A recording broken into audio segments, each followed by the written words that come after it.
Hey folks! Today this is going to be a continuation of the discussion that we started having about how we got into this predicament of crappy nutrition guidelines. In the previous video, I talked about Ansel Keys.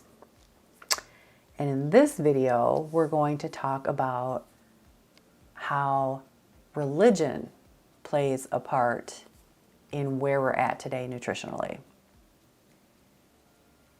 You know, talking about religion and politics, I'm not pointing any fingers at any particular religion. I guess maybe I am. But I'm just saying this is where this is the origin of where grains really came into our diet. So it goes all the way back to the 1860s. In the 1860s, a woman named Ellen White, who was a Seventh-day Adventist, had some premonitions, dreams or premonitions, that God spoke to her and told her not to eat anything with a face. I get that. That kind of, I understand that. I'm an animal lover, so I really, truly understand that. I get that. So I can understand where people would just be like, oh, dang, yeah, okay, yeah, we should not eat anything with the face. I understand that. At the same time, that is our ancestrally appropriate diet, and that is where we get all of our nutrition needs met through meat, particularly red meat. So there's that. So back to Ms. White and her Seventh-day Adventist religion. And this is kind of the fascinating part. She had a young person, not she, the religion had a young person, maybe it was she, I don't really know. Anyway, a young person named John Kellogg was working for her. And he did a bunch of writing for the church and bought into a lot of the bizarre beliefs of Ellen White. Now, I don't know if these are bizarre beliefs of the actual church itself or just this one particular person. I don't really care. But some of those beliefs were that sex is bad and it should be off limits, and so is masturbation. What I think is kind of ironic and slightly funny is that since these people were vegans and were promoting high grain consumption, at least John Kellogg was, because we know that's how he was making his money, those are raising your insulin levels, and therefore contributing to erectile dysfunction. So nailed it. They also believe that you should never eat meat because it increased sexual desire. This belief eventually led to the creation of cornflakes. That's a super summary, but really, truly, it is. And now, Kellogg's is one of the top cereal producers. But isn't it crazy that the way we eat was so impacted by such weirdness, and we're still living with that shit today? Ooh, that is just crazy to me. And at some point, I don't really have the notes on, I don't have the specifics on this, but around that time, obviously because this is how cereal was created, these grains were cooked down to a level that they became dextrose. It's called dextrinization. Yeah, dextrinization. Cooking grains down to a level that they are just pure dextrose, which is sugar. So literally eating breakfast cereals, especially when things went all haywire and went into the no fat or low fat situation, you're going to eat cereal with skim milk. You're literally eating just a giant bowl of sugar, whether or not you put sugar on it at all. Okay, I just went off on a tangent. So there's that. And also back in the, in the 50s and and 60s, everybody was starting to get televisions in their homes, and the big three networks were, you know, CBS, ABC, and NBC. And whatever commercials they're pumping out is what everybody's believing is like, this is what we need. This is what we need to live. We need all these things. And back then, most of the commercials were for breakfast cereals and cigarettes, which they can't advertise that anymore. Isn't that funny though? And then now, what are most of our commercials? Big Pharma. Every new frickin' medication coming out, and then a whole list of all the shit that it can do to you. And they usually wrap it up with impossible death. If you look back to those days, I mean, there was a time when we thought, and I have a feeling that sugar is going to go the same way. There was a time when it was thought that smoking cigarettes was fine as a way to calm your nerves or whatever. And remember, doctors used to smoke in their damn offices. How often does your job call you out of bed in the middle of the night? Well, if you were a doctor, it would be often. And generally, there isn't much time to spare. Coffee, Doctor? Oh, fine. Have a Camel with your coffee. Thanks. You know, this night work's kind of rough, isn't it? That's right. But a Camel's always a pleasure. Yes, folks, the pleasing mildness of a Camel is just as enjoyable to a doctor as it is to you or me. In a nationwide survey, doctors in all branches of medicine were asked what were included. And according to this nationwide survey, more doctors smoke Camels than any other cigarette. And I can remember like people just smoking anywhere and everywhere all the time, like at dinner tables, in restaurants. You don't even try to go into a bar. Holy shit, my lungs hurt just thinking about it. There's been other times in our history where we've thought something was okay, and it turns out that it's very much not okay. And then with the whole breakfast cereal thing, we get into the whole heart healthy whole grains thing. Well, get this. This heart healthy whole grains stamp of approval was never based on a comparison between real whole foods and grains. It was compared to highly processed, refined white flour versus whole grains. So whole grains has all the, whatever the outer portion of the grain, the chaff, I guess, maybe, on the grain, that is what has all the nutrients in it. What nutrients it does have. So there's going to be more nutrients in that just because that outer portion of the grain is there versus the white refined flour where everything's been stripped away.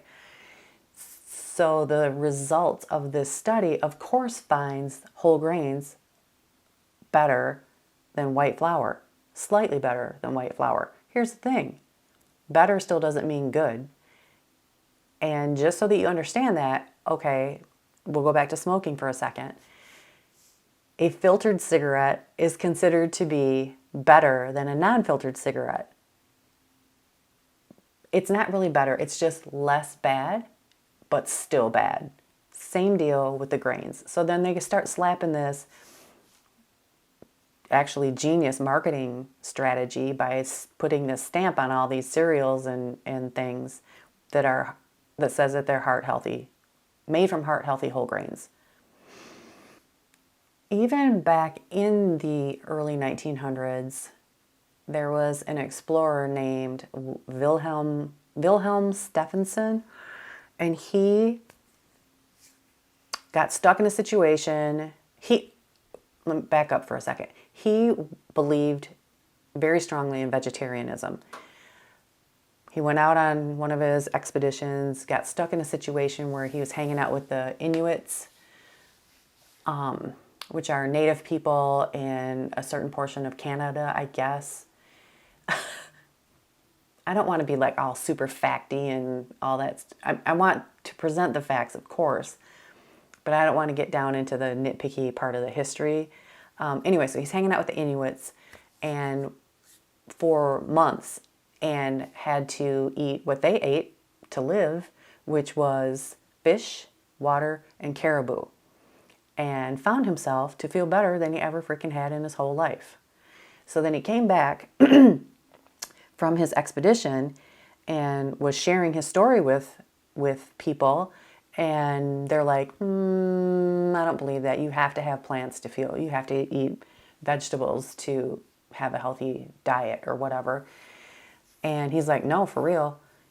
So he volunteered to place himself into a highly restrictive situation. I believe it was a hospital where he could, where the scientists could tightly control what he ate, when he ate, how much he ate, and then take all these, measurements like blood, cholesterol, blah, blah, blah, blah, blah, all the things, and measure his health in a highly controlled, rigorous clinical study.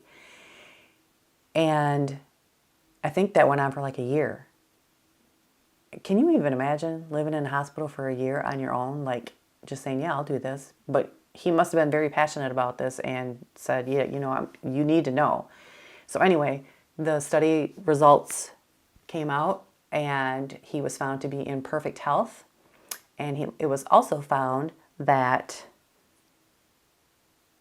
he had an increased resistance to disease. Imagine that. Just reiterates what I'm saying. Let food be thy medicine and eat real whole foods. Oh, one thing that he did find in the study too is that the only time he felt ill was when he ate too lean of meat. It was discovered that you have to have fat with your lean meat, one, to get all the nutrients, and two, to not get to feeling ill. So I know a friend of mine, she struggled with, whenever she went out for a filet, which was her favorite, and mine too, because it's a very lean cut of meat and it's very tender and very delicious. She found that whenever she ate that, she would get very sick afterwards. Like, it would just go through her really fast. And come to find out, that's likely because she wasn't eating enough fat with it. Now, when I eat filet, that is just smothered in butter and whatnot, and ooh, it is delicious. Anyway, back to the show.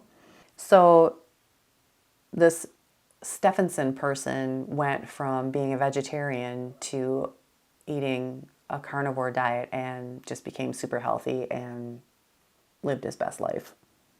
So then we move into the Eisenhower era, and President Eisenhower was out golfing, minding his own business, having fun, living a good president's life, and a few hours later suffered a heart attack.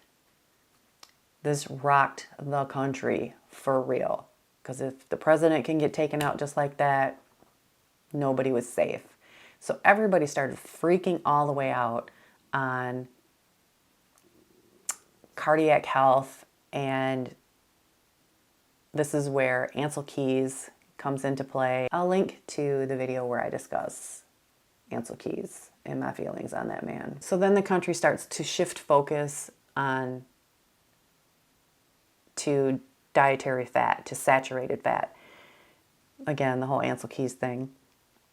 And he just perpetuated that. What nobody's tended to talk about with the whole Eisenhower thing is that I think he was a heavy smoker, like 3 packs of cigarettes a day. Pretty sure that impacted your heart health, bro. So with that, with everybody freaking out about heart disease and the risk associated with it, and TV becoming super popular in everybody's home and all these commercials out there, the breakfast cereals just became the thing. Like that's what kids ate back then, because prior to that they were eating, bacon and eggs and real whole foods, and now they're switching over to breakfast cereals. And then came another genius marketing ploy is breakfast is the most important meal of the day. That is not science, people.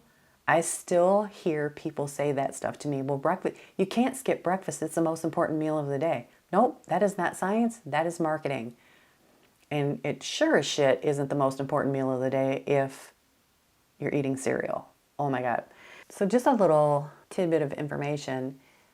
Back in the day, 50s and 60s, even their fast food was better than our fast food now because it was like their French fries were cooked in beef tallow, animal fat. So good for you. That is another piece of the puzzle, and what I think is a three-part puzzle, as to how we got into the nutritional predicament that we're in. That has led us to just incredibly poor health for most of the population. Okay, so stay tuned for part 3 of this segment. I didn't even know it was going to be like this. I just kind of wanted to bust Ansel Keys out for his portion of it, but I'm like, I can't leave out the other pieces of this too. So stay tuned for part 3, and with that, let food be thy medicine, and I'll see you in the next video. Peace. And how do y'all like this live from Margie Dewar Creation Studio? That shit's dumb. Okay.